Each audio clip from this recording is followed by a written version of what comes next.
Bonjour, bonjour, bonjour les amis. Connectez-vous, connectez-vous, connectez-vous rapidement.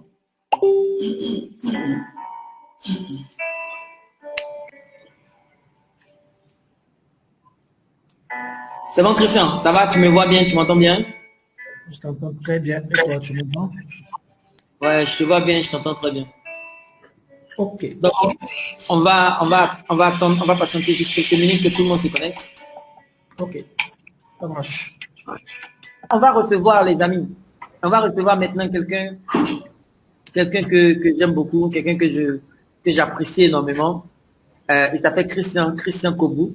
OK? Et c'est un entrepreneur à succès, c'est un serial entrepreneur, c'est-à-dire le genre de personnes qui entreprennent et qui entreprennent et qui entreprennent et qui entreprennent, le genre de personnes qui ont accumulé une somme d'expérience. OK? Et au-delà de tout ça, c'est quelqu'un qui a un grand cœur, qui est très, très généreux. Il a accepté de venir dispenser cette formation-là gratuitement. Vous savez, c'est quelqu'un également qui fait dans la formation. Et lui, quand il fait ses formations, c'est au moins, il doit s'assurer qu'il peut générer au moins 1 million. C'est-à-dire que ses formations coûtent dans les 25 000 et s'il n'y a pas 40 personnes, il ne vient pas faire la formation. Donc c'est un millionnaire, c'est que chaque fois qu'il lui vient faire la formation, c'est au moins 1 million qu'il doit encaisser. Mais il a accepté de venir gratuitement aujourd'hui pour nous partager ses grandes techniques, ses grands secrets. J'aimerais donc sous vos ovations, j'aimerais voir venir des cœurs, des likes, etc., etc. Hein, sous vos ovations, j'aimerais qu'on accueille M. Christian Boubou. Ok, Christian, sois le bienvenu. Merci, président VK, président des Neveux d'Afrique. D'accord, merci beaucoup, Christian. Merci d'être venu, merci d'être là. Alors, on va juste passer à ta présentation PowerPoint. Hein, je vais l'afficher. J'espère que les Sénoufos ont laissé notre connexion Internet et qu'on pourra faire notre formation tranquillement. Ok, ça marche. Voilà. Alors, donc, on a la possibilité, tu vois, on a la possibilité soit de faire la formation comme ça, et puis je vais bien agrandir pour que tout soit bien visible. Je vais réduire comme ça, et puis je vais agrandir un peu sur le côté ici pour que ce soit bien visible. Voilà. Une seconde, hein, les amis. Donc voilà, je pense que c'est bien comme ça. C'est vraiment bien grand. Et on va arriver au bout de la formation. Et il y a quoi? Il y a le PowerPoint là, je vais me faire avant. Voilà, ok. Et voilà, là, on est arrivé à la première slide. C'est bon, est-ce que tout le monde voit, la présentation de Christian? Est-ce que tout le monde voit la présentation de Christian? Est-ce que tout le monde voit la présentation de Christian? Répondez-moi dans les commentaires, les amis. C'est vos réponses qui me guident. Est-ce que tout le monde voit, très bien la présentation de Christian? C'est bon, est-ce que tout le monde voit la présentation de Christian? Ok, voilà. Donc, Christian, tu vois les ovations, tout ça. Donc, ce qu'on va faire, lorsque Christian va commencer, c'est vrai qu'actuellement, vous nous voyez sur le côté, moi, je suis là, Christian est là, et puis sa présentation est là. Mais ce que je vais faire maintenant, je vais passer en mode plein écran pour donner toute la place à la présentation, et puis on va écouter la voix de Christian. Ok? Donc, voilà, je vais passer directement maintenant en mode plein écran. Donc, on est en mode plein écran, et puis ensuite, on va aller maintenant sur toute la présentation. Donc, voilà. Normalement, la présentation doit occuper tout l'écran. Est-ce que tout le monde peut me confirmer que la présentation occupe tout l'écran? Est-ce que tout le monde peut me confirmer ça? Écrivez dans les commentaires, ça va bien, ok, ça passe. Écrivez, ça passe dans les commentaires.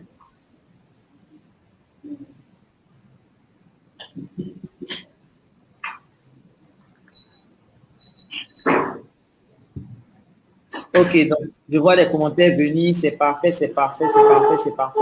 Ok, donc Christian, tu as la parole. Lorsque tu as besoin qu'on change de slide, tu me dis juste suivant ou bien next, et puis je vais changer de slide.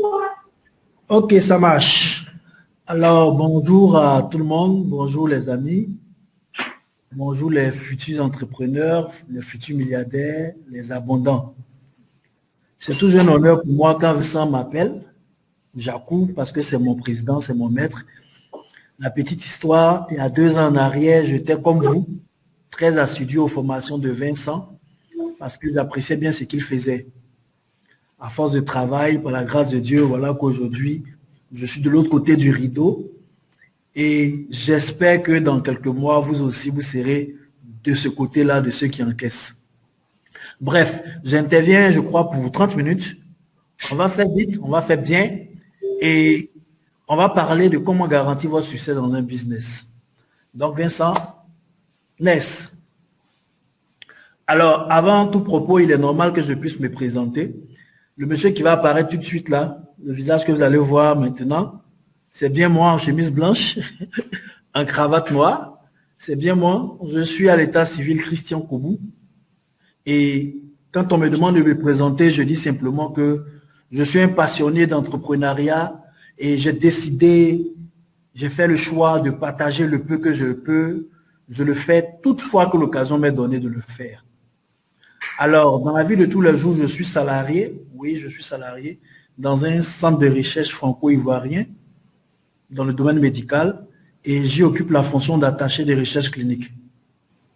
Mais ma particularité, c'est que en plus de cet emploi salarié-là, en plus de mon salaire, je suis parvenu en quelques années à mettre sur pied cette business qui, par la grâce de Dieu, tourne assez bien. Alors, je suis comme ça dans le e-commerce, je suis dans la formation, Vincent en a parlé tout à l'heure, je suis dans l'édition, je suis auteur de plusieurs livres, donc je suis dans l'édition. Je suis dans la librairie, j'ai une librairie en ligne, Livres chrétiens pour enfants, ceux qui me connaissent sûrement le savent. Je suis dans l'imprimerie, je suis dans la restauration et enfin je suis dans la cosmétique. Alors, slide. Si j'ai pu mettre sur pied ces business-là, c'est clair que je viens de loin. Je viens de loin dans la mesure où j'ai vite commencé l'entrepreneuriat et puis j'ai eu le privilège, écoutez-moi bien, j'ai eu le privilège de beaucoup échouer. En business, chaque échec est une classe pour s'améliorer. Donc, aujourd'hui, je peux vous dire avec assurance que ce n'est pas facile de perdre de l'argent quand on investit dans un business. Malheureusement, parce qu'on ignore beaucoup de choses qui, pour moi, aujourd'hui, sont devenues basiques. Beaucoup de personnes rentrent dans des business et puis, au final, c'est des business infructueux. Elles disent l'entrepreneuriat, c'est pas la peine. Elles sont fâchées avec l'entrepreneuriat. Pourtant, si elles avaient certaines clés, ça n'allait pas arriver. Donc, Ness, pour éviter cette situation, j'ai conçu cette mini-formation. Partout où je passe et que je donne cette petite formation, les gens la redemandent, les gens sont satisfaits. Vincent a voulu que je puisse partager avec vous ces filtres-là, ce test-là que j'ai mis sur pied qui vous permet de pouvoir identifier si un business vous convient ou alors s'il vous faut vous abstenir. C'est de cela que nous allons parler tout à l'heure. Alors, vous voyez bien l'image. On va faire participatif, hein, Vincent. Il peut C'est mettre ça. Oui, oui, il peut mettre. Qu'est-ce que vous voyez sur l'image? Qu'est-ce que vous voyez, les amis? Écrivez dans les commentaires ce que vous voyez. Et puis moi, je dis à Christian ce que vous écrivez. Qu'est-ce que vous voyez, les amis? Écrivez dans les commentaires ce que vous voyez.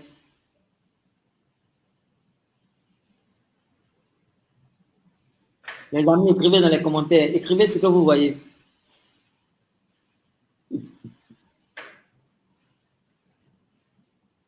Ça prend quelques secondes. Personne n'a encore écrit. Écrivez, écrivez, écrivez, écrivez. Écrivez ce que vous voyez, les amis. Coco avec paille, coco paille fleur, noix de coco, Voilà. coco, ok. Ah, il y a quelqu'un qui a dit pomme. Bon, on va faire court, hein. Donc, la majorité a reconnu une noix de coco, n'est-ce pas? C'est ça. C'est une noix de coco. Une noix de coco. Donc, on est d'accord qu'on voit.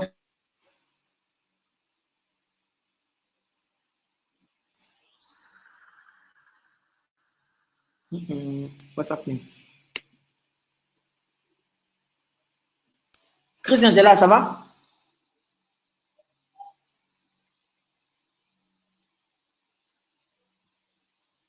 Allô, Christian?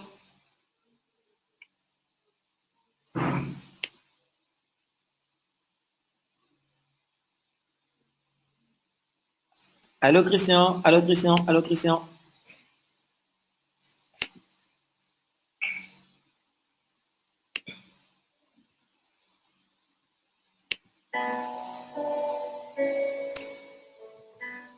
Bon, je crois que la connexion de Christian s'est figée.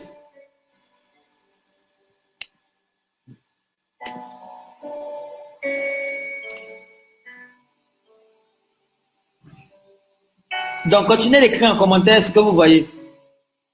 Continuez d'écrire en commentaire ce que vous voyez.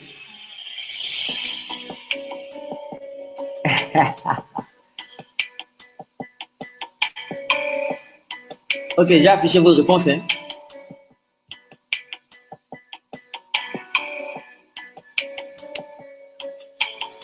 Coco, paillettes, fleurs.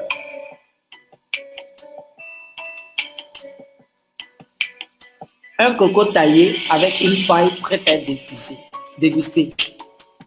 Une pomme avec une pipette. Coco, voilà. Une noix de coco.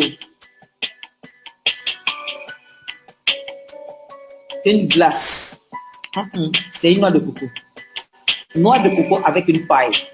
Voilà. Une noix de coco avec une paille en attente de la consommation de son eau. Noix de coco. Jus de coco. Coco avec une pipette. Une pipette plongée dans une pomme. Ce n'est pas pomme. Hein. Ça là, c'est coco. Noix de coco avec une paille à l'intérieur. Une noix de coco avec une paille à l'intérieur. Très bien. Un rafraîchissant. Coco et paille. Noix de coco. Noix de coco. Noix de coco avec paille. Bon, je pense que tout le monde voit la noix de coco. C'est bon? Voilà. Ok, donc Christian est de retour. Je suis de retour. On peut continuer. Donc, tout le monde voit la noix de coco. On est tous d'accord que c'est une noix de coco.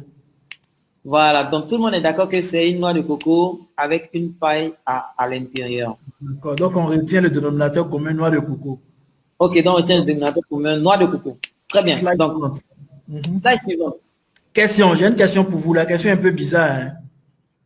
Est-ce que vous avez déjà vu un coco carré? C'est-à-dire un coco, une noix de coco qui a une forme carrée. C'est une question. J'attends vos réponses. Est-ce qu'une noix de coco peut avoir une forme carrée? Question.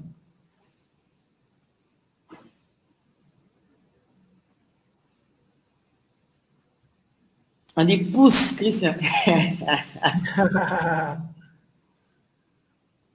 C'est une question, les amis. Slide suivante. Est-ce qu'une noix de coco peut avoir une forme carrée? Négatif, non, jamais. Non, non. Jamais vu. Voilà, quelqu'un qui dit jamais vu. Non, non. Bref, je pense que la majorité a dit non, je n'ai pas vu de oui. Donc, on va aller à la réponse. Première réponse possible. Slide suivante. La réponse est non. La plupart d'entre vous ont dit non, c'est clair, parce que vous n'avez jamais vu une noix de coco de forme carrée. C'est clair. Mais laissez-moi vous dire que c'est pas parce que vous n'avez jamais vu que ça n'existe pas.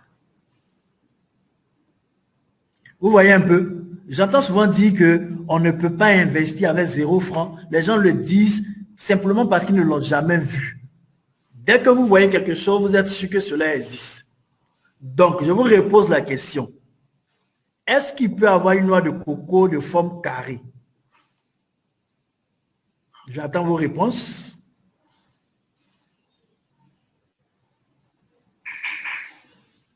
Non, impossible.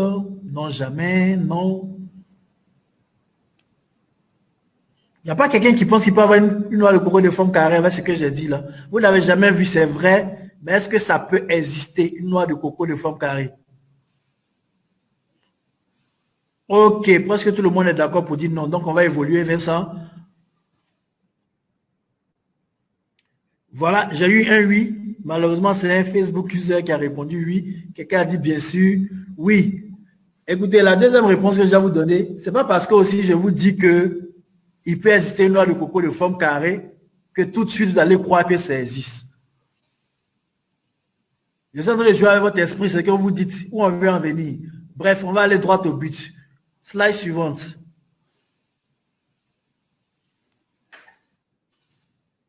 Qu'est-ce qu'on va retenir? J'ai dit d'emblée que ceux qui n'ont jamais vu une noix de coco de forme carrée ont dit que ce n'est pas possible que ça existe. Quand j'ai commencé à développer un peu, certains ont changé de position, ils ont dit bon, ça existe. En gros, vous devez retenir une seule chose.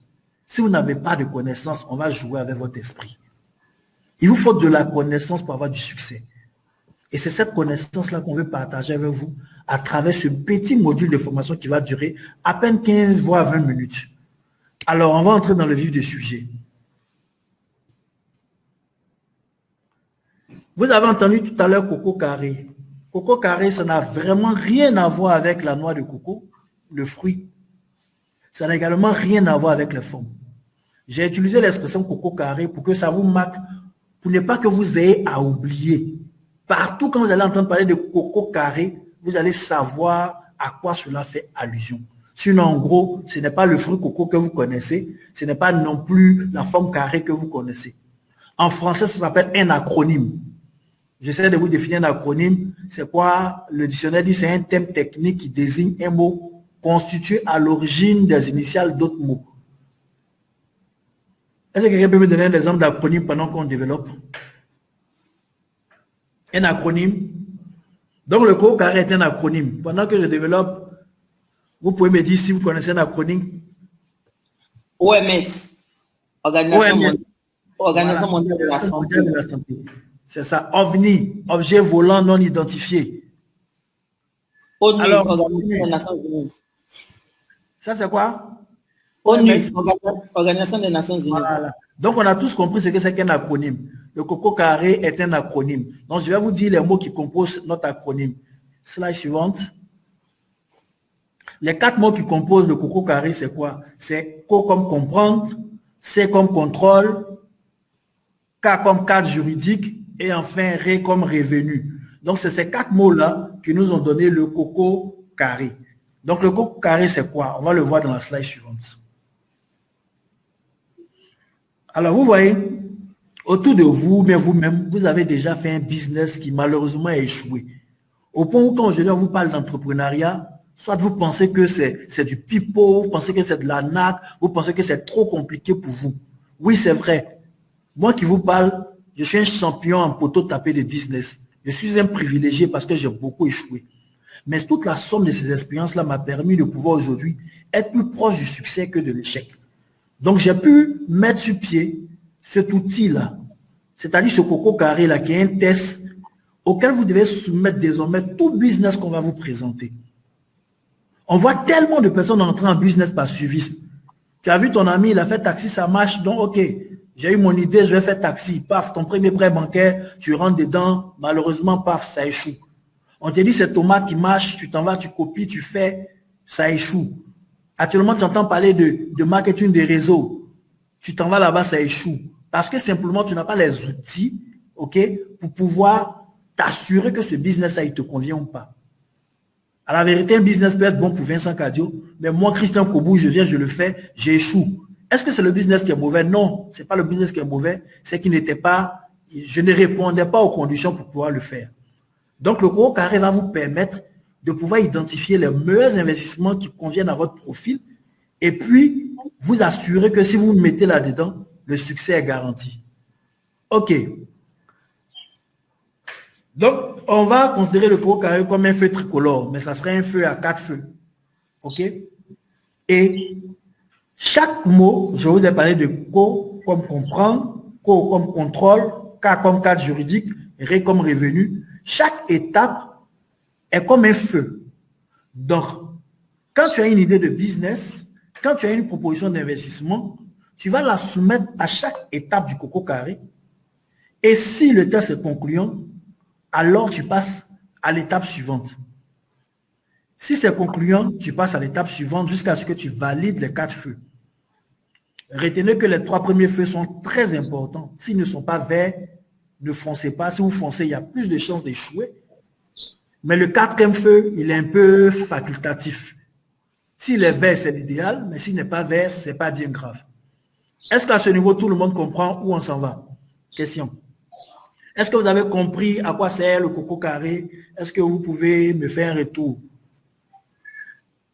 avant que je ne vous dise comment utiliser ce Coco Carré là, qui est un acronyme qui vous permettra de pouvoir sélectionner des business rentables.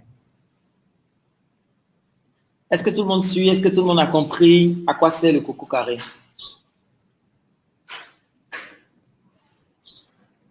Répondez dans les commentaires, les amis.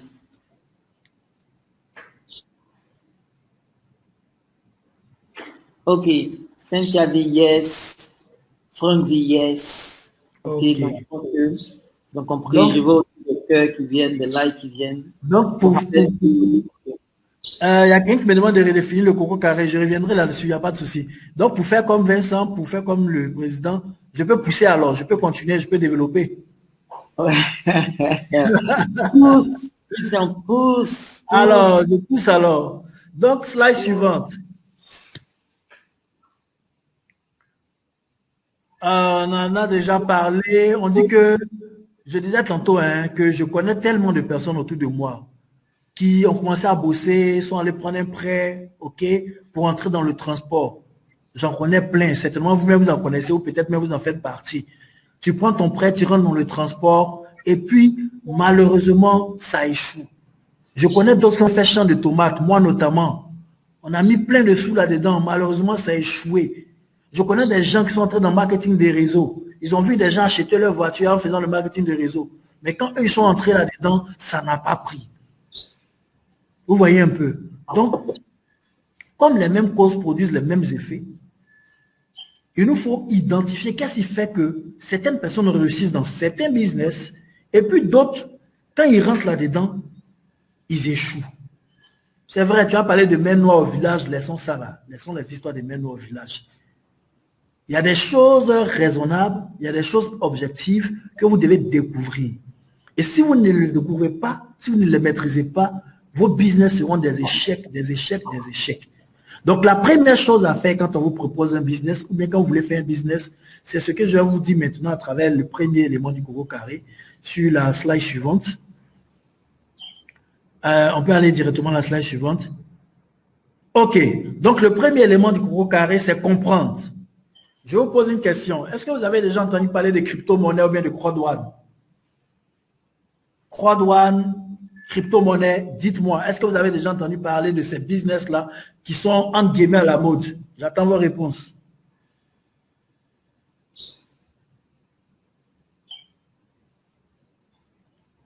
Est-ce que vous avez déjà entendu parler de crypto-monnaie ou de croix-douane? Ne vous inquiétez pas, je ne vais pas vous recruter dans un marketing de réseau. C'est juste pour illustrer mes propos. Est-ce que vous avez entendu parler de croix-douane, de crypto-monnaie, à l'OS? Comment ça s'appelle, non? L'OS Vera et tout ça. Annie-Joël dit oui, Priscille dit oui, Angèle dit oui, oui, Yann Descend dit oui, Annie-Jocelyne dit Bits et Bitcoin, tout ça, tout ça, tout ça. Voilà. Tout ça. Ok. Moi aussi, comme vous, j'ai entendu parler de tous ces business-là. Et puis, je suis d'accord même qu'il faut diversifier ses revenus. Mais parce que je ne comprends absolument rien dans le fonctionnement de ces business-là, crypto-monnaie, croix-douane, c'est vrai que je vois des gens y entrer, mais je n'y suis pas jusque maintenant parce que je ne comprends pas.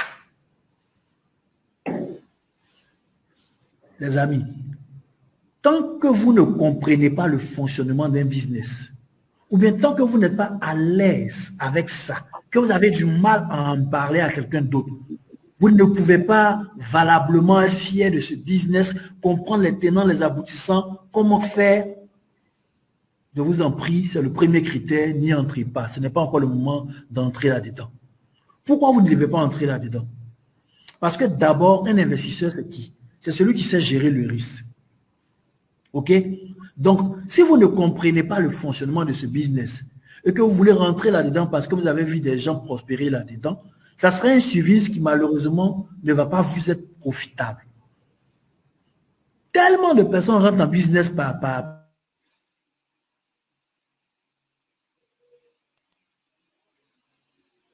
Oh oh.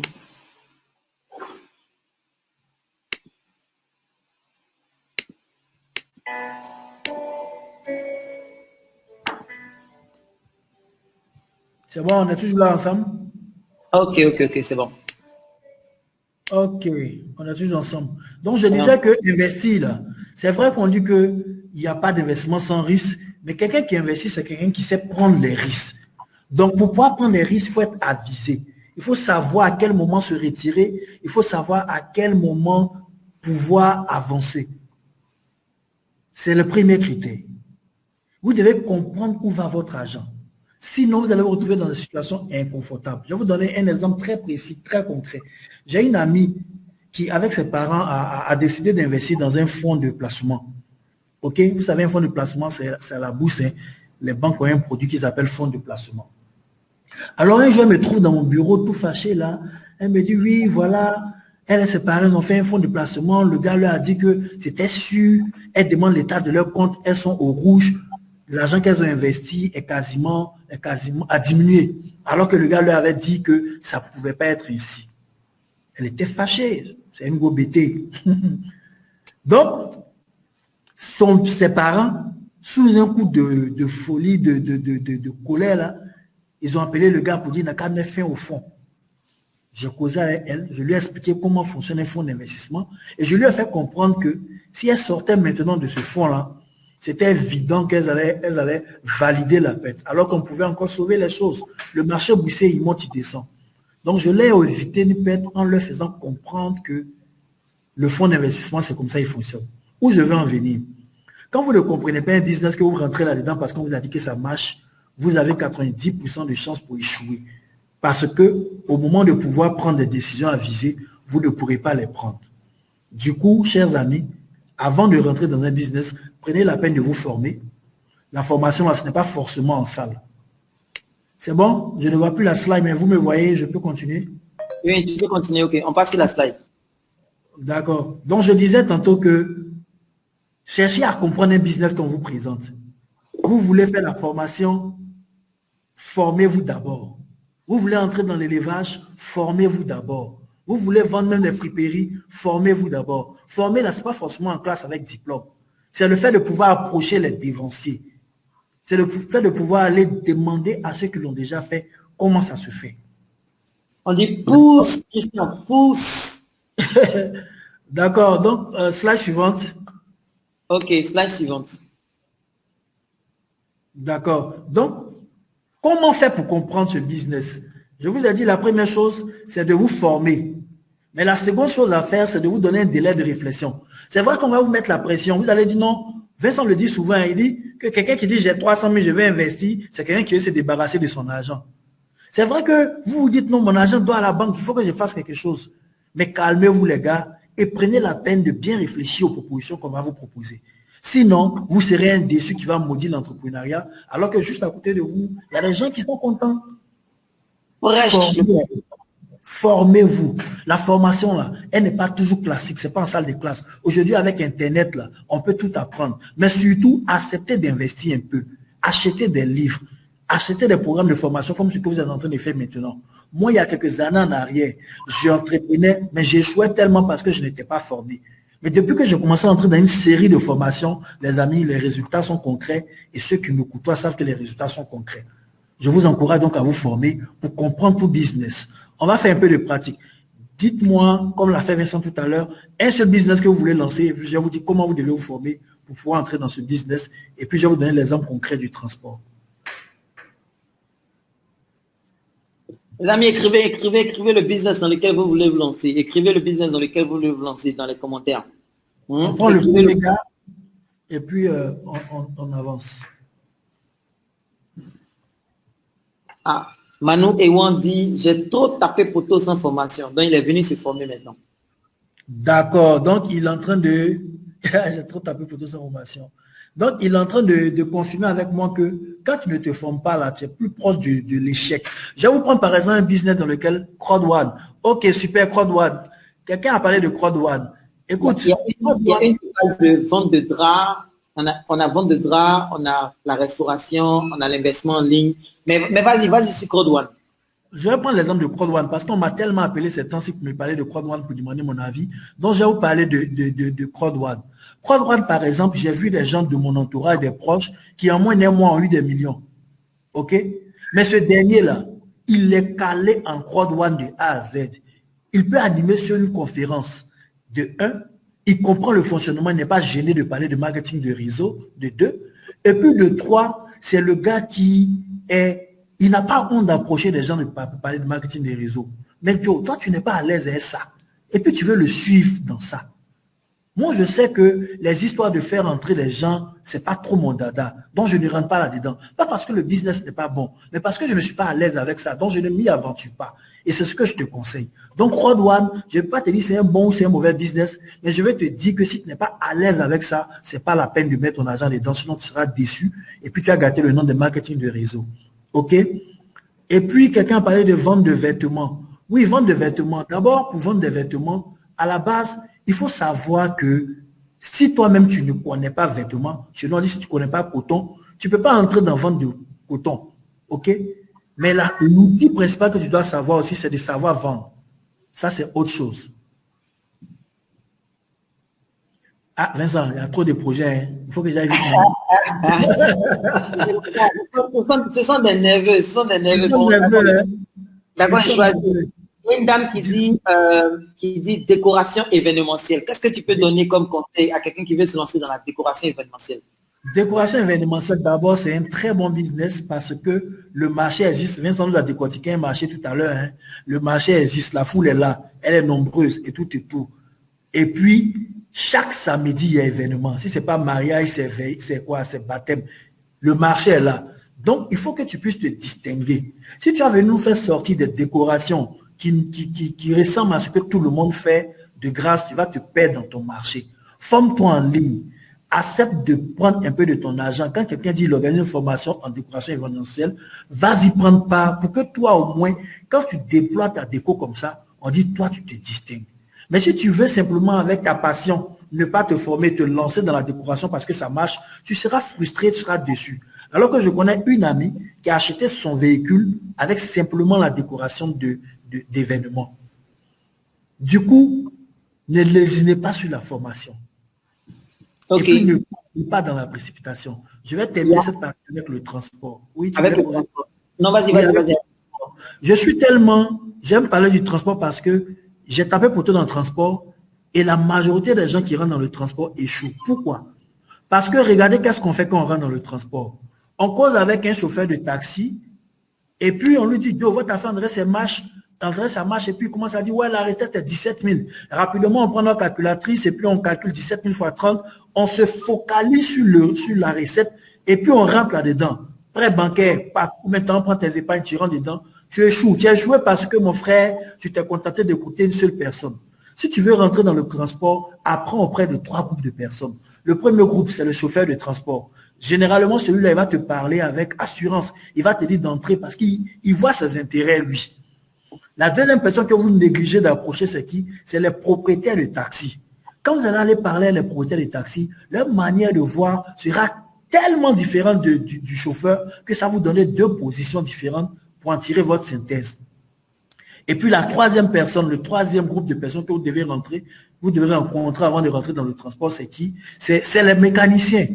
Allez-y causer avec eux. Demandez-leur quel type de véhicule il faut. Demandez-leur vous voyez, quelle marque de véhicule il faut.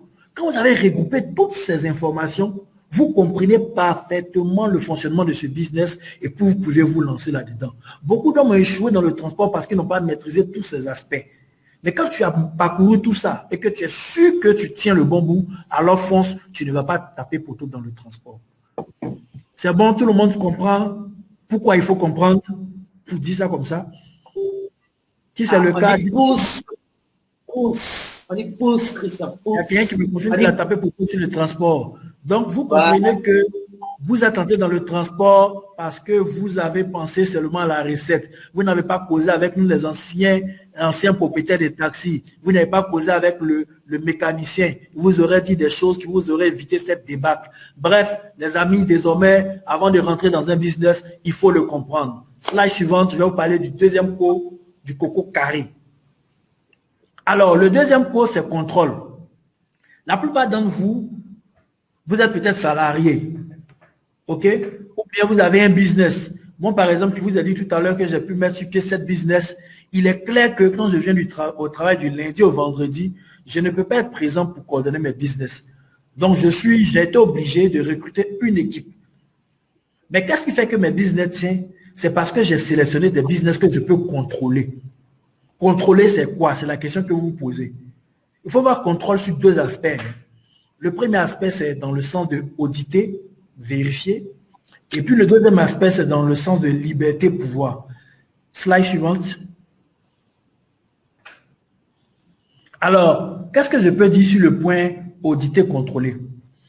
Vous voyez par exemple, quelqu'un qui a un jeu vidéo, ok? Ou bien quelqu'un qui a un moulin. Est-ce qu'en fin de journée, il peut savoir combien de personnes sont entrées dans sa salle de jeu vidéo, combien de personnes ont joué, ou bien s'il a un moulin, il peut savoir combien de personnes sont passées à la machine? Question. Question. Est-ce que quelqu'un qui a un jeu vidéo peut savoir, en n'étant pas là, combien de personnes sont effectivement rentrées dans le jeu vidéo? Quelqu'un qui a une machine pour moudre la farine, est-ce qu'il peut savoir combien de sacs ont été moulus ce jour-là s'il n'est pas présent? Question pour vous, les amis.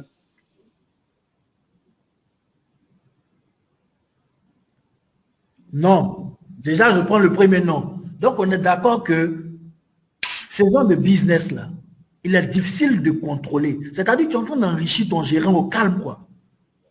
Tu payes baby foot, c'est ça non, baby foot. Tu payes baby foot, tu donnes à un petit du quartier, il n'a qu'à gérer. Le soir, tu viens, le petit te déclare 100 francs. En temps, tes vieux pères du quartier te disent non, le jeu là, ça marche. Vous avez déjà vécu ça, non? Parce que simplement, vous avez choisi des business que vous n'avez pas de moyens de contrôler, de vérifier. OK? Et ça, c'est un critère important. Quand vous savez que vous allez confier votre business à quelqu'un, privilégiez des business que vous pouvez contrôler. Privilégiez des business que vous pouvez vérifier. Moi, par exemple, je vends des livres. Je sais combien de livres j'ai. C'est quantifié. Donc, quand je fais le point avec mes gars, si 10 livres sont sortis, je m'attends à l'argent de 10 livres. Si, par exemple, tu vends des vêtements, quand 10 vêtements sont sortis, tu attends l'argent de 10 vêtements. Mais quand tu choisis un business que tu ne peux pas contrôler, mon frère, le gérant, son ventre grossit, et puis toi, ton business échoue, te voici en train de payer crédit à la banque, alors qu'à la vérité, tu avais choisi un bon business. On se comprend? J'ai besoin de vos retours. Est-ce qu'on se comprend sur l'audit et la vérification? Voilà, quelqu'un me donne la transition. Donc, quand vous voulez choisir un business, soit c'est un business qu'on peut facilement contrôler, ou bien vous avez le devoir de mettre sur pied un moyen de contrôle, des outils de contrôle. Le business, a priori, par exemple, tu fais une salle de jeux vidéo. Je ne sais pas s'il y a une application bien logicielle qui peut être conçue pour que, quand chaque client commence à jouer, ça puisse être marqué quelque part, mais mets sur pied un mécanisme pour que le soir, ton gérant soit très mal à l'aise de venir te dire ça ne va pas marcher. Et c'est valable pour tous vos business. Tu veux faire un salon de coiffure, mets sur pied une caisse centralisée, par exemple, ou si tu ne payes pas la caisse, tu n'es pas servi, le soir, quand tu viens, il est plus facile pour toi de faire les comptes. Donc, si vous me comprenez bien, je suis en train de vous demander, désormais, sur vos business, assurez-vous que vous avez un moyen de faire le contrôle le soir, ou bien mettez sur pied vous-même des mécanismes de contrôle. C'est bon? Est-ce que vous avez compris? Vous avez compris comment il faut avoir le contrôle sur son business? Ouais, je crois qu'ils ont compris. Un Maria dit pouce. Simplice dit pouce. D'accord, super. Donc, dans le contrôle aussi, là, il faut entendre liberté, pouvoir. Je veux dire quoi par liberté, pouvoir? Le meilleur business, c'est le business où toi, aujourd'hui, tu ne veux plus faire, tu retires ton argent, c'est parti. Ce n'est pas une affaire de non, je ne veux plus faire, et puis on te dit, attends d'abord avant de tenir ton argent. Je vais vous donner un exemple qui va vous rappeler un peu des mauvais souvenirs. C'est l'exemple de l'agro-business. Quand on a entendu que c'était gâté là, qu'est-ce que chacun a voulu faire? Chacun a voulu se chercher, chacun a voulu prendre son argent pour partir. Mais est-ce qu'on pouvait? Non. Parce qu'on n'avait pas la liberté de sortir quand on veut. On n'avait pas le pouvoir de retirer notre mise quand on veut. Pour un business comme taxi, si je ne veux plus faire, qu'est-ce que je fais? Je vends mon taxi. Ou bien, ça m'appartient. Je n'ai pas demandé l'avis de quelqu'un avant de faire. Donc, pour faire bref, dans le contrôle, retenez simplement les gars que vous devez pouvoir contrôler, vérifier le business et puis vous devez avoir la liberté de sortir du business quand vous voulez sans dépendre d'une tierce personne. Vous voulez arrêter, vous arrêter. C'est pas quelqu'un qui avait te dit, il faut attendre dans 6 mois, et puis voilà quoi. C'est bon, on se suit? Comme je vais poser des questions après, donc je vais aller un peu vite, après je pourrai prendre des questions. Donc on est en train de voler dans notre coco carré. Si vous suivez bien, on a validé coco. Le premier co, c'était connaître. Le second co, c'est contrôle. Maintenant, nous allons passer au cas de carré. Donc, slide suivante, K. OK, le troisième outil, le troisième test à faire, c'est le cadre juridique. Et croyez-moi, c'est très, très, très important. Une bonne opportunité d'investissement, elle obéit à 3 exigences au plan juridique. Première exigence, le business doit être légal et licite. Pour ceux qui connaissent le droit, ils savent ce que ça veut dire légal et licite, hein, sans être un calé en droit. Mais quand on dit une activité licite, ça veut dire qu'elle n'enfreint pas aux règles. C'est ça, non, Vincent? C'est ça, c'est ça. Et puis, quand on dit une activité légale, c'est qu'elle s'est faite selon les normes de la loi. Donc, les gars, c'est vrai que les business qui ne sont pas légaux et puis qui ne sont pas licites, souvent, il y a le blé là-dedans, mais c'est un gros risque d'y entrer. Non seulement au plan moral, ce n'est pas intéressant. Je n'ai la morale à faire à personne, mais vous-même, vous ne serez pas très à l'aise. Et le problème, c'est que si c'est interdit par la loi du pays, de votre pays, finalement, vous allez commencer à gagner de l'argent, mais le réveil va vous perdre beaucoup plus d'argent. Donc, assurez-vous que l'activité elle est légale et licite. On est tous tentés à un moment donné de rentrer dans des business bizarres, mais croyez qu'à la fin, ce que vous allez perdre est plus grand que ce que vous aurez pu y gagner. Deuxième critère du cadre juridique. C'est ça, si tu veux, j'ai envie d'ajouter, hein, plusieurs fois, on m'a proposé de rentrer dans des business où les bateaux arrivent, il y a le carburant qui est à l'intérieur, bon, tu peux donner de l'argent, on prend le carburant, ça sort de façon un peu frauduleuse du port, bon, tu vends ça dans les stations, tu peux avoir beaucoup d'argent. J'ai des amis qui sont faits, il y a un ami par exemple qui fait presque 70 millions là-dedans, mais c'est quelque chose que je n'ai jamais rentré parce que tout ce qui n'est pas légal et licite, je n'ai pas envie de faire. C'est clair. Tout ce qui n'est pas légal et licite, moralement, tu n'as pas envie de le faire. Et puis, cet ami-là, il va beau, excuse-moi du moins, il va beau le faire, mais le jour où on l'attrape, c'est la honte, quoi. Le jour où on l'attrape, c'est la prison. Le jour où on l'attrape, c'est les amendes à n'en point fini. Donc, les gars, c'est tentant, mais vaut mieux ne pas y entrer. Bon, chacun voit, c'est chacun qui voit, mais c'est le conseil qu'on peut vous donner. Donc, le deuxième aspect au niveau du cadre juridique, c'est que le business ne doit souffrir d'aucune absence. Je vais reformuler, il ne doit pas avoir un vide juridique. Ce qu'on appelle vide juridique, là, c'est un système, ou du moins c'est un domaine dans lequel l'État n'a pas encore bien parlé. La position de l'État n'est pas encore très claire à ce sujet. Vous voyez un peu. Et quand on parle de vide juridique, le souvenir le plus récent qui me revient, c'est Agro-Business en Côte d'Ivoire. Vous vous en souvenez, les gars? Qu'est-ce que l'État a dit pour arrêter ça? C'est vrai qu'ils ont dit que c'était illégal et tout. Mais les gars d'agro-business, ils ont surfé sur un terrain où il n'y avait pas vraiment des lois qui régulaient le domaine. Donc, si vous voyez un business comme ça où l'État est un peu silencieux là-dessus, vous pouvez entrer dedans, mais sachez que le risque est réel. Si comme l'agro-business était structuré avec des tests de loi précis, jusqu'à aujourd'hui, on continue de manger là-dedans. Donc, désormais, quand vous allez entendre vide juridique, ou du moins désormais, faites vos petites recherches, demandez-vous qu'est-ce que la loi de mon pays dit sur cette activité dans laquelle je veux me lancer. S'il y a un vide juridique, alors creusez davantage avec des juristes ou bien renseignez-vous. Ne rentrez pas dedans parce que c'est joli à voir. Quelqu'un dit on s'en souvient, on sent que ce gars-là, agro-business, l'a doulé. Il y a quelqu'un qui dit j'ai beaucoup pleuré. J'ai beaucoup pleuré, mais tu vois, c'est parce que le vide juridique était réel. Et puis, on ne savait pas à l'époque que quand il y a un vide juridique, on doit s'en méfier, ou bien on doit rentrer rapidement là-dedans, et puis, pouf, c'est cherché en éclair. Vincent, ça existe aussi, hein. Il y a des business comme ça, tu rentres rapidement, tu frappes, et puis comme tu sais que ça va se gâter, tu te cherches, n'est-ce pas? C'est ça. Donc, désormais, des grands entrepreneurs, s'il y a un vide juridique, ne durez pas là-dedans, faites checker rapidement, et puis vous vous cherchez. OK. Troisième critère dans le cadre juridique, c'est ce qu'on appelle une couverture juridique. Les amis, il y a trop de cas où vous avez vu un ami, ouais, on a fait CM2 ensemble, on a fait terminal ensemble, on va se mettre en affaire, on va ouvrir notre petit maquis au quartier. Et puis, ça commence à mousser, le gars, il d'abat le jeton seul. Excusez-moi, hein, j'utilise quelques mots pour qu'on soit à l'aise. Donc, le gars, il commence à s'enrichir seul. Et puis, toi, tu es un peu laissé sur le carreau. Ça arrive parce que souvent, on n'est pas signé de contrat. Quand on entend contrat, là, vous pensez que c'est quelque chose de trop compliqué. Moi, même si j'ai fait affaire avec mon parent, on va signer papier. Parce que l'Africain, là, il a peur de papier.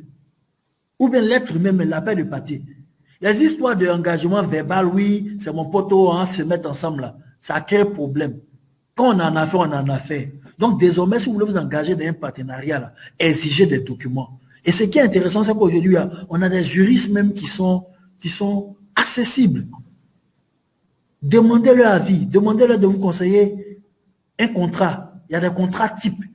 Tu veux te mettre en affaire, un gars, vous êtes 4, vous voulez faire votre petit plein air de 2 millions. Chacun va envoyer 500 000, 500 000. C'est vrai, vous êtes amis, vous buvez ensemble, vous mangez ensemble, vous partez au travail ensemble. Mais pour pouvoir mettre ensemble pour faire affaire là, le conseil que je vous donne en tant que quelqu'un qui a tapé poteau, qui est en train de prendre le chemin de la réussite, signez papier de ça. Faites un contrat. J'ai mon ami Ange, Ange Niolet, Vincent la connaît sûrement, qui est là pour vous. Un peu de pub à cette grande dame-là. Mmh. Ouais, tu la connais très bien. N'hésitez pas à vous entourer juridiquement.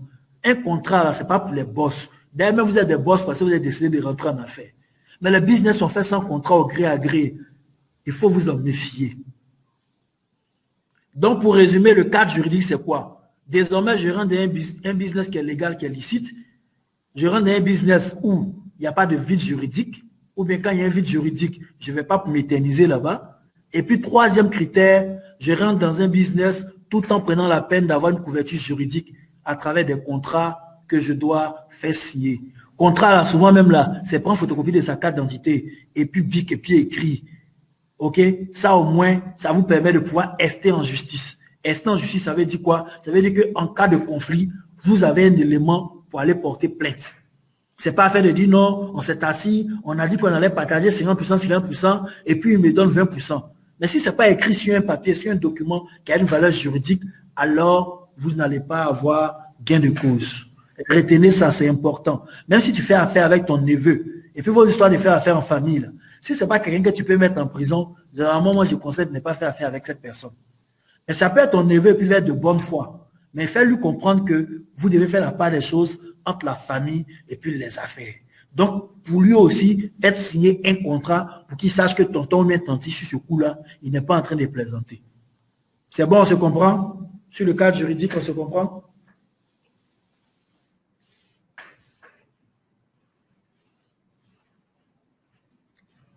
Si vous comprenez... Je pense que tu comprends, les gens disent... C'est bon, le retour est bon, je peux continuer? Ouais, le retour est bon. On a quelques questions, mais je veux que tu avances, tu vois, parce que je pense que les gens vont... Okay. Je termine avec le dernier aspect du coco carré. On a vu le co, on a vu le K, on va voir le ré. Donc, le ré, là, c'est revenu passif. Revenu passif, c'est quoi? Pour faire simple, un revenu passif, c'est quand vous gagnez l'argent sans que vous n'ayez à travailler véritablement. Et puis, le revenu actif, c'est quand vous gagnez l'argent proportionnellement au travail que vous faites. Dans les explications, on va se comprendre. Votre salaire, par exemple, là, c'est un revenu actif parce que si vous arrêtez de partir au travail, ce n'est pas évident qu'on continue de vous payer. On est d'accord. Mais quand vous avez un truc comme un livre que vous avez déjà écrit, qui est sur le marché, vous avez fait des efforts une bonne fois pour toutes, pour écrire le livre, et que le livre est sur le marché, toutefois que le livre vous fait rentrer de l'argent, vous n'êtes pas en train de faire un effort vraiment, vraiment conséquent. Ça devient un revenu passif. Donc, le bon business, c'est le business qui va vous permettre de générer des revenus passifs. Parce que la plupart d'entre vous, vous êtes déjà en entreprise. Vous n'avez pas suffisamment de temps. Tu vas aller travailler de 8h à 18h et puis tu vas aller encore faire gombo de 21h à 23h. Joe, la vie là. Tu vas avoir l'argent, mais la vie va passer dans ton dos. On est d'accord? Donc, privilégier ce qu'on appelle des revenus passifs. C'est l'idéal. Un revenu passif, c'est par exemple le fait d'avoir une résidence meublée, ok? Et puis pendant que tu es au travail, des gens sont en train de prendre ta résidence 10 000 francs par jour, et puis quand tu fais le point à la fin du mois, ça t'a généré de l'argent. Vous comprenez?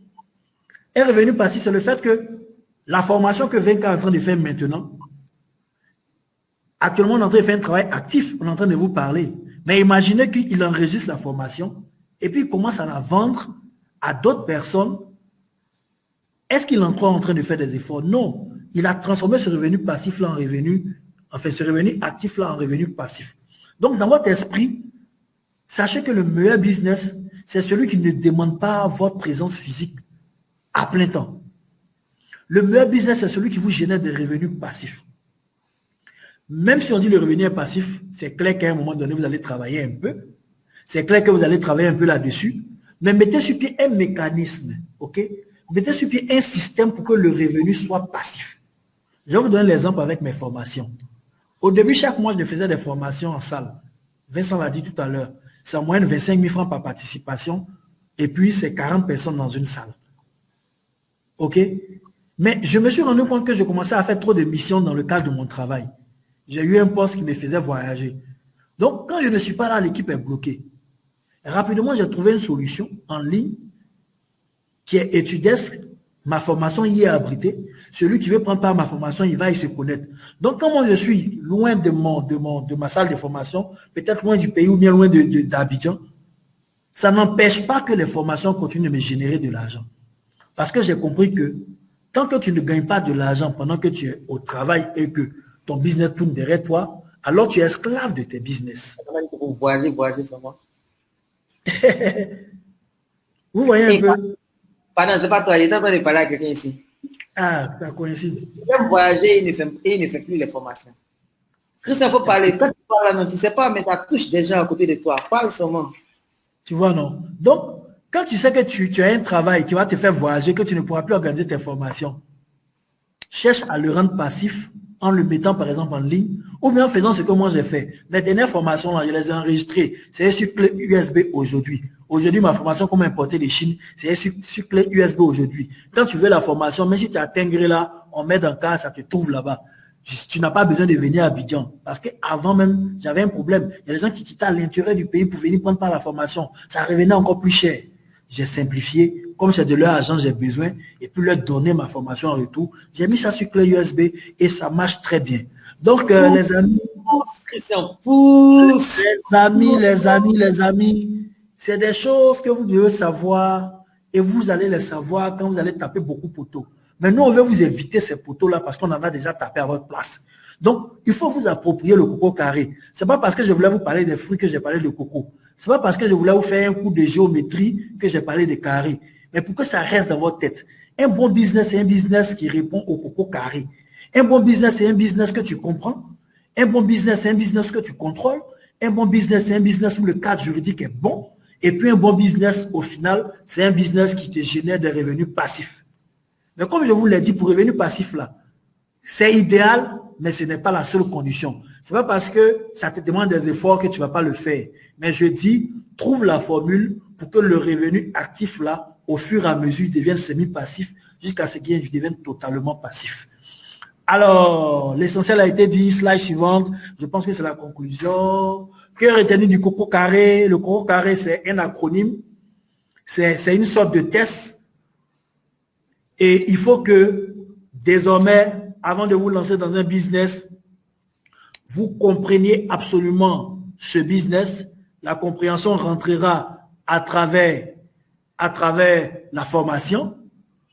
Deuxième aspect, il faut que vous ayez un moyen de contrôler le business, sinon le gérant va s'enrichir sur votre dos. Vous allez donner de l'argent à votre petit pour faire ferme au village. Tout dans le village, il sera le boss. Alors que quand vous partez faire le point avec lui, il dit, patron, ça n'a pas marché. Donc, il faut pouvoir mettre sur pied un mécanisme de contrôle. C'est très important. Le business va être rentable, mais si vous ne parvenez pas à le contrôler, si vous n'avez pas la possibilité de le contrôler, vous risquez d'être endetté. Troisième chose, il faut qu'il soit légal. Il ne faut pas qu'il y ait des problèmes avec la justice. Et puis, pour terminer, il faut faire de telle sorte que vos business vous génèrent des revenus passifs. J'en ai fini. Slide.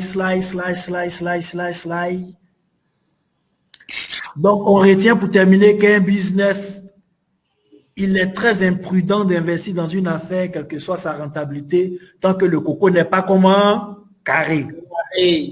Tant que le coco n'est pas carré. Merci Vincent. Merci, merci, merci. Merci vraiment beaucoup. Merci beaucoup, Christian. Merci. On va activer maintenant ta caméra. En tout cas, merci beaucoup pour cette formation. On a énormément appris. Les amis, c'est le moment de poser les questions. Ok, Christian est avec nous encore, peut-être encore 5 ou 10 minutes. Donc, c'est le moment de poser les questions. Si vous avez une question, écrivez question et posez votre question. Le temps que moi, je remonte dans les questions pour voir s'il y a des questions qui étaient là-bas. Ok. En tout cas, merci beaucoup, Christian. Merci beaucoup. Comme à chaque fois, tu as tué. Hein, donc, il n'y a pas de drame. Alors, Clémence est dit, question. Les résidences meublées n'est-elle pas une activité qui ne respecte pas le deuxième coup, le contrôle? Ah, écoute, déjà, je te rassure que c'est un très bon business. Vincent sait quelque chose. Il a mangé l'argent de ça. Ah, il m'a dit l'argent de ça. Très bon business. Vois-tu comment tu fais le contrôle? Les résidences meublées, là, c'est toi qui gardes les clés. Quand ta clé est sortie, c'est le client. Le client est dedans ou bien Vincent? C'est ça. Donc, le moyen de contrôle que je te suggère, c'est qu'il n'y a pas beaucoup de clés. C'est toi qui as les clés. Quand le gérant t'a appelé pour prendre les clés, alors c'est qu'il y a client. Ou bien, quand tu as donné la clé, c'est qu'il y a client. Donc, le contrôle est très facile même.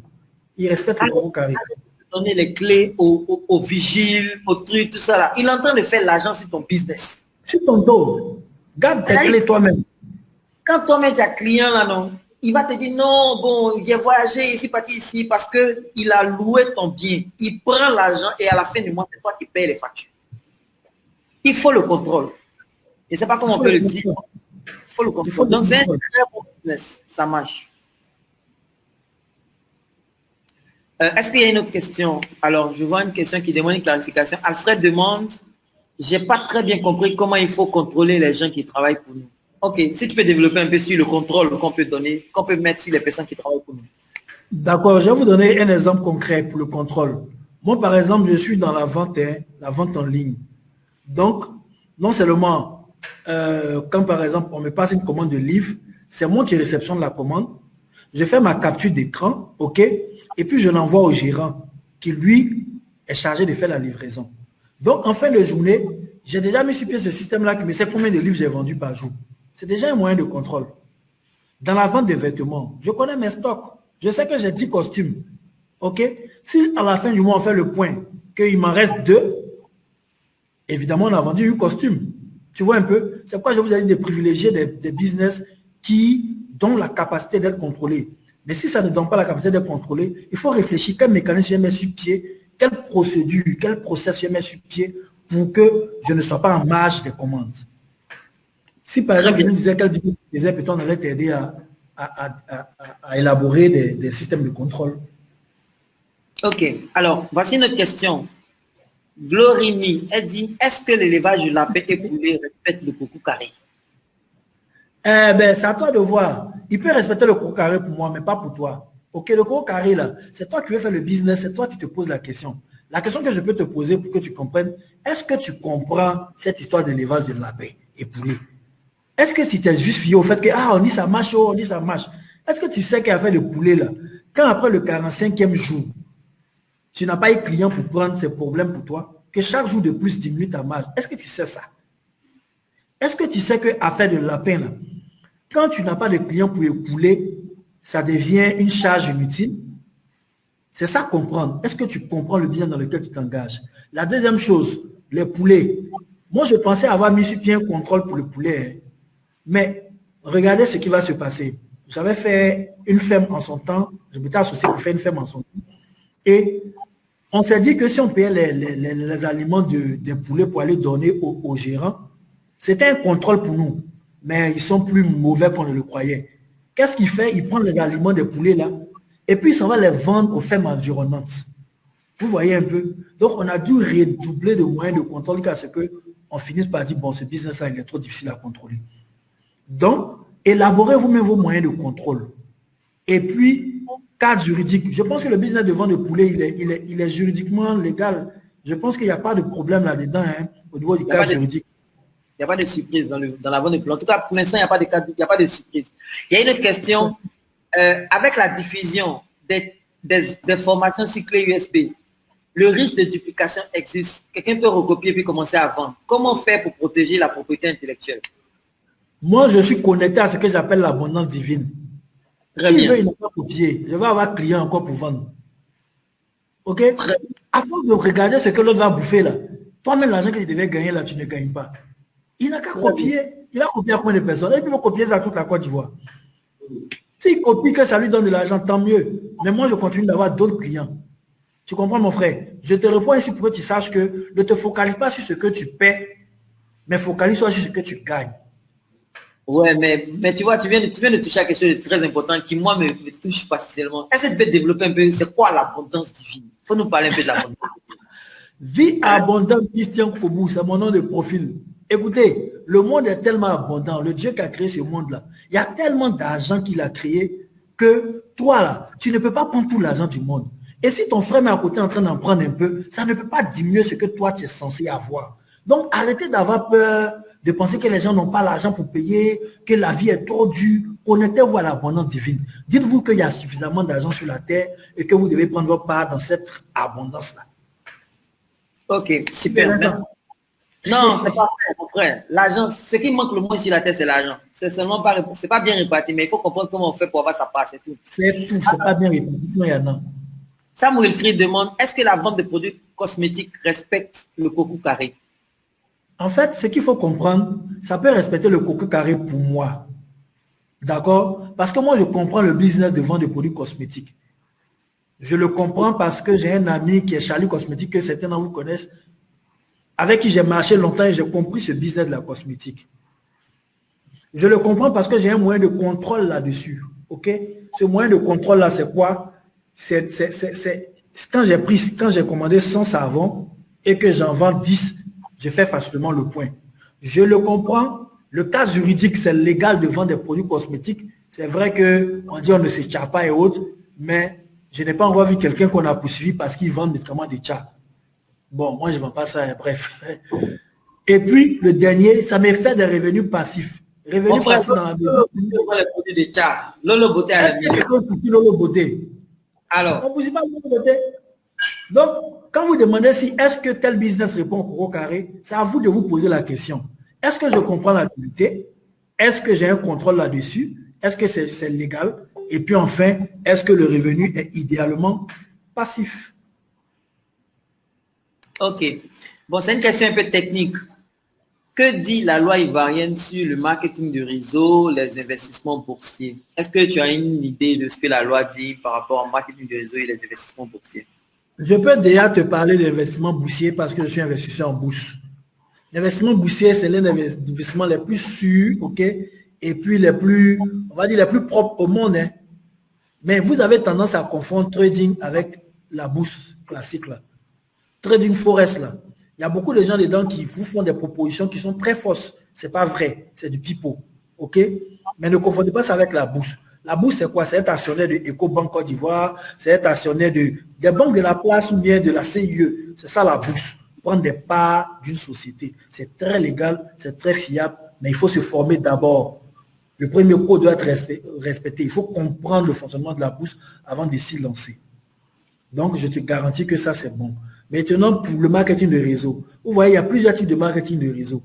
Il y a des marketing de réseau qui sont légaux parce qu'il y a un produit réel qui se vend, mais il y a des marketing de réseau qui sont une pyramide, ce qu'on appelle la pyramide de Ponzi. Il n'y a aucun vrai produit qui se vend.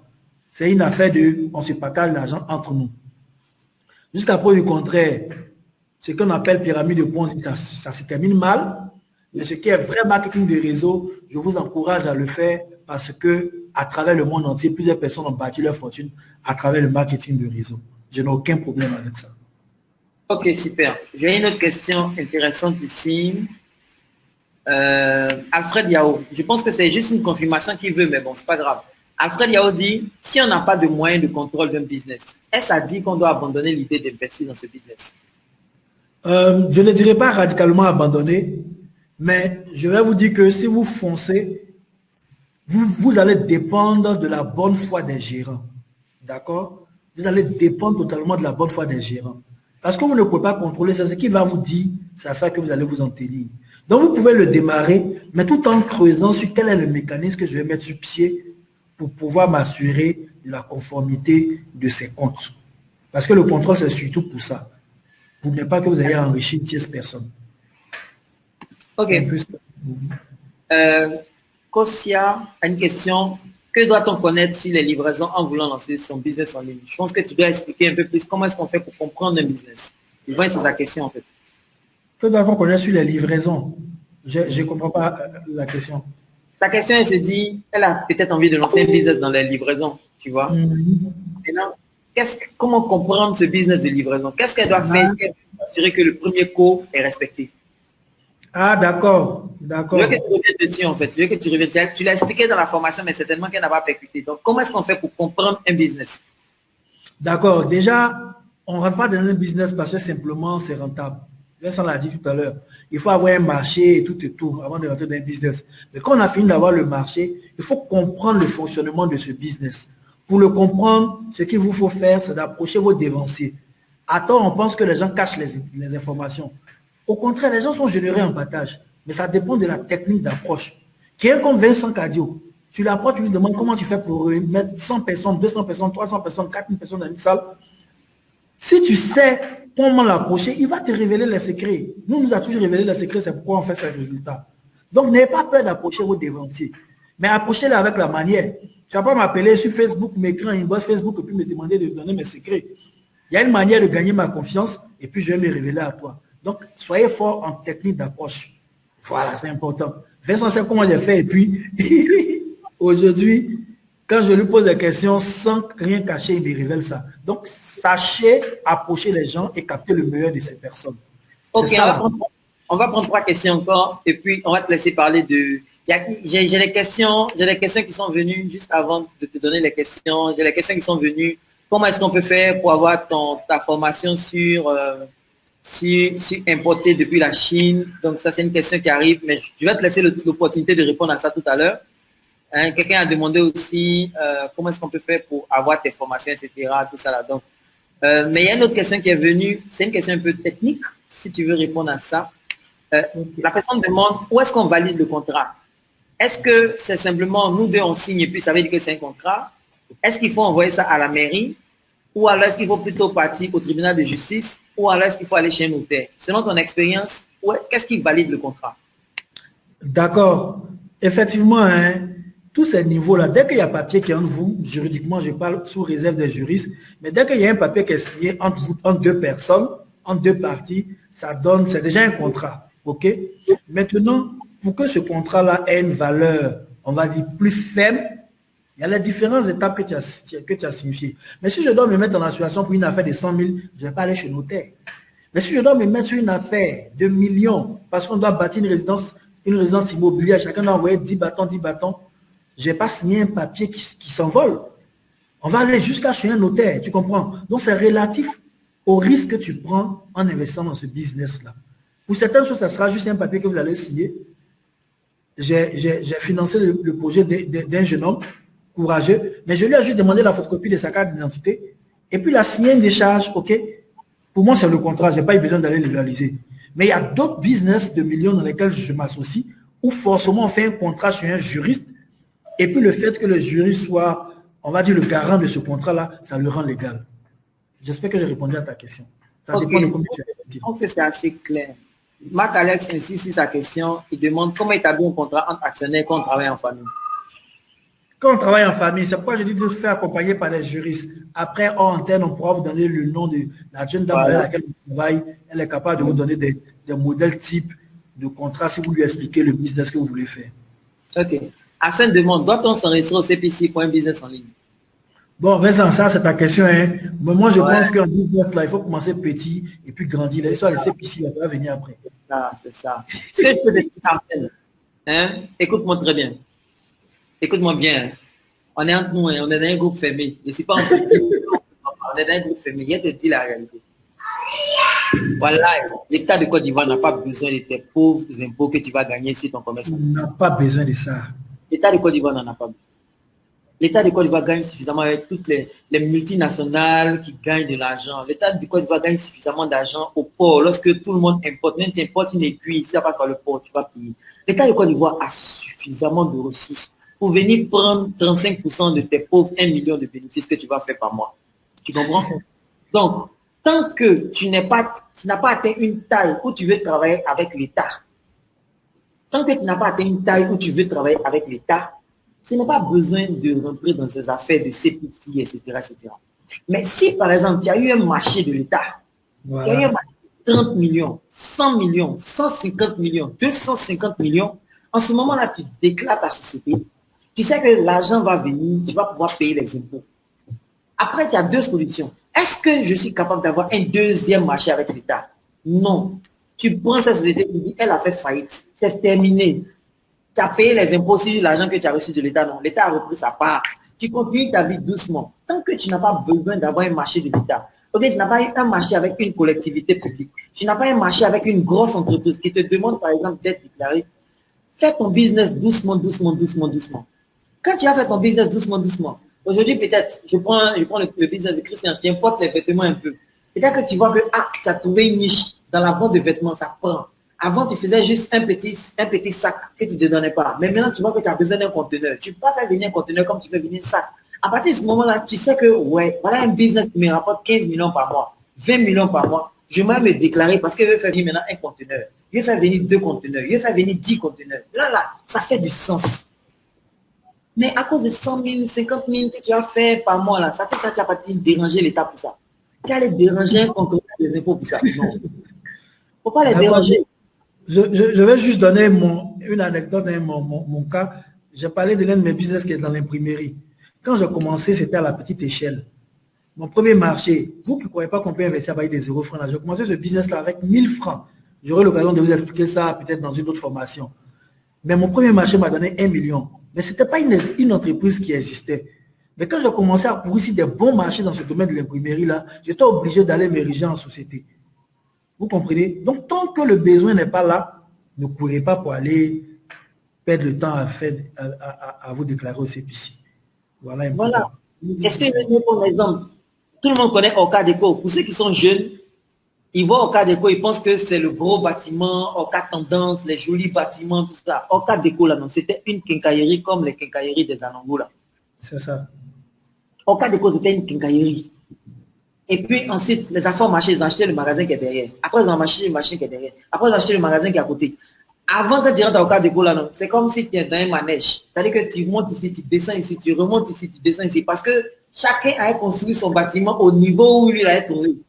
Il n'y avait pas le même sous-bâtiment. Donc, c'était comme ça. Après, là, ils ont... Bon, je n'ai pas dit ça.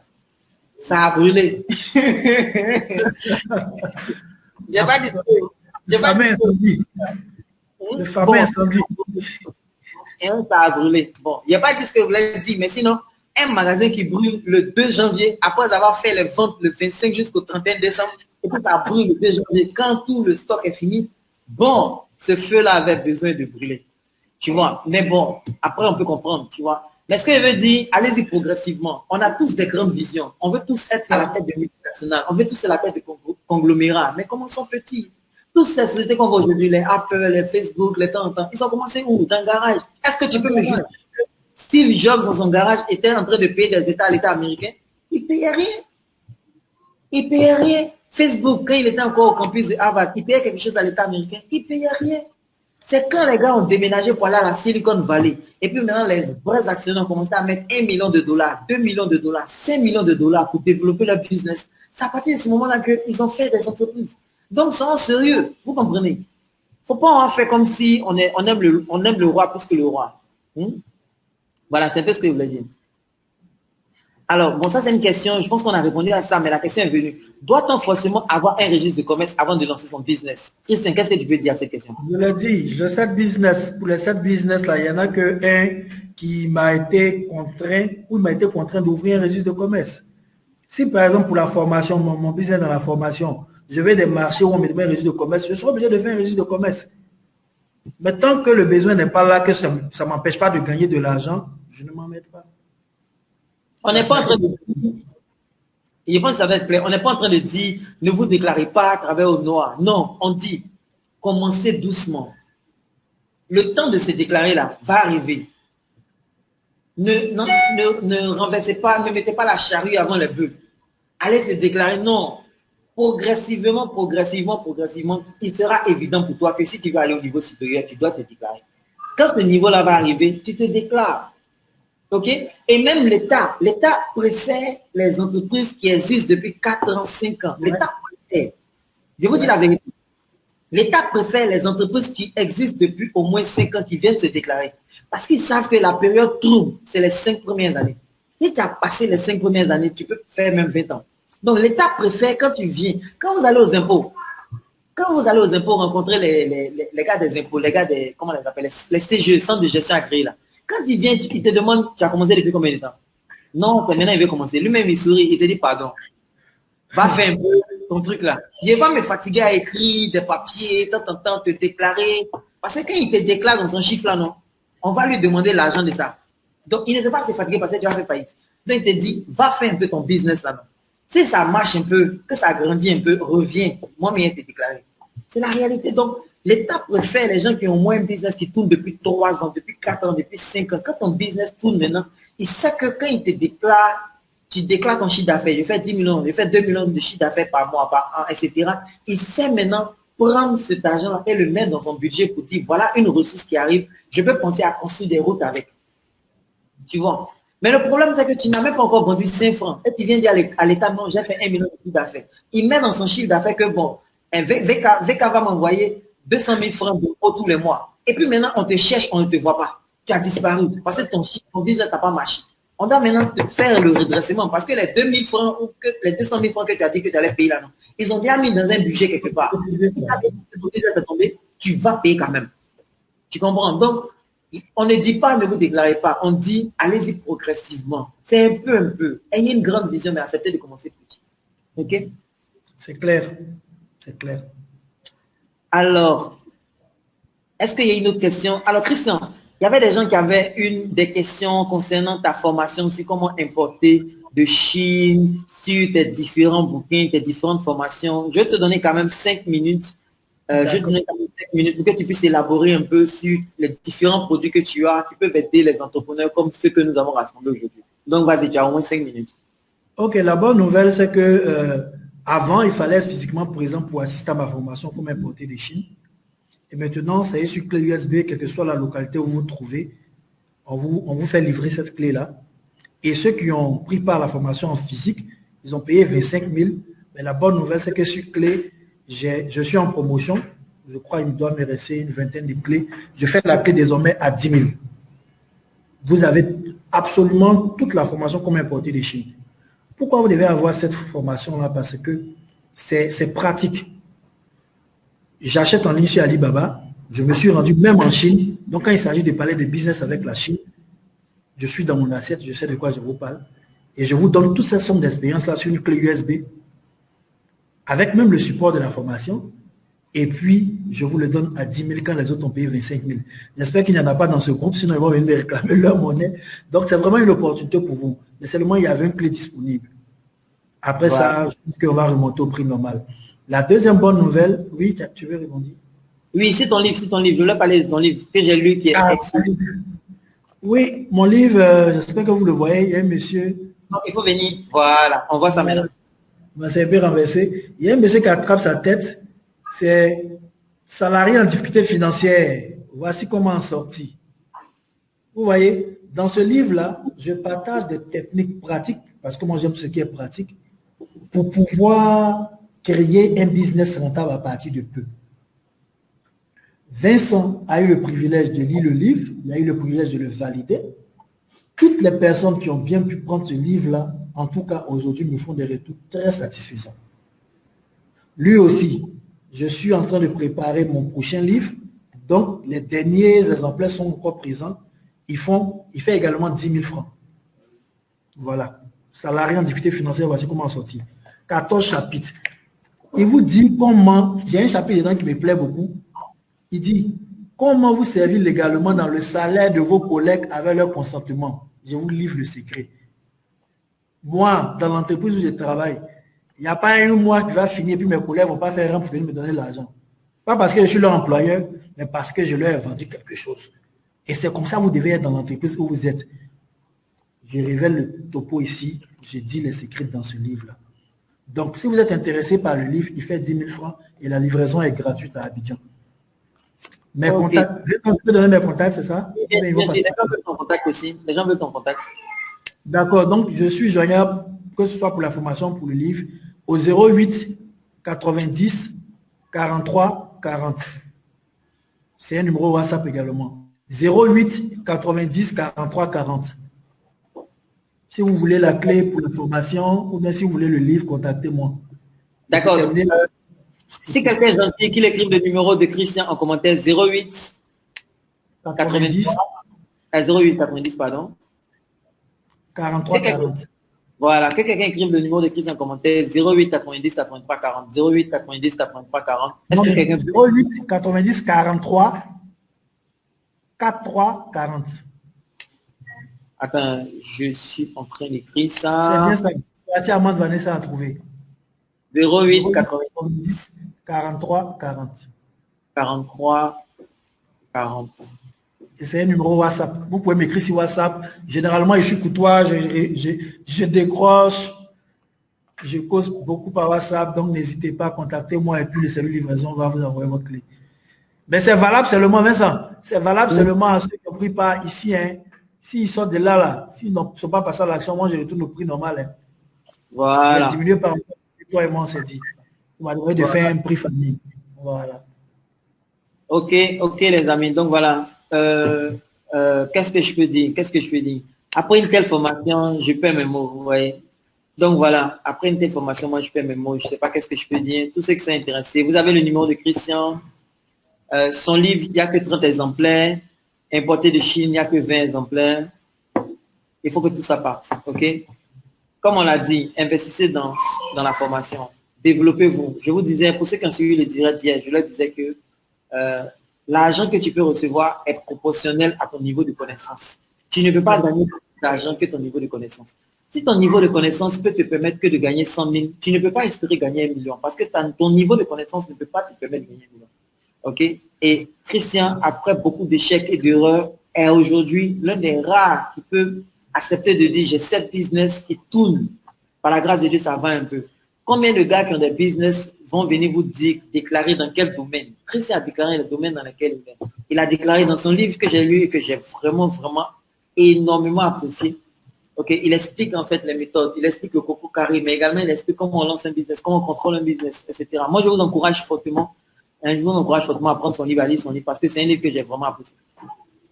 Il est là, hein. Bon, il peut confirmer. Je lui ai dit, quand il a fini de lire son livre, je lui ai dit non, le titre n'est pas bon. Parce que quand tu mets le titre, salarié en difficulté, tu n'adresses que les salariés en difficulté. Mais en fait, son livre, ce que ça dit au fond, c'est comment est-ce qu'on fait pour lancer un petit business qui marche. Et même, il explique comment on peut lancer un business à partir de rien. Et il donne l'exemple de son épouse, il donne l'exemple de quelques amis qui ont lancé des business, etc., etc. C'est tellement pratique. C'est un livre que j'ai lu de la couverture à la couverture. Et il n'y a pas beaucoup de livres que je lis de la couverture à la couverture. Ok? Je l'ai lu en pratiquement 2-3 heures. Bon, moi, je lis vite, donc peut-être que ça va vous prendre un peu plus de temps.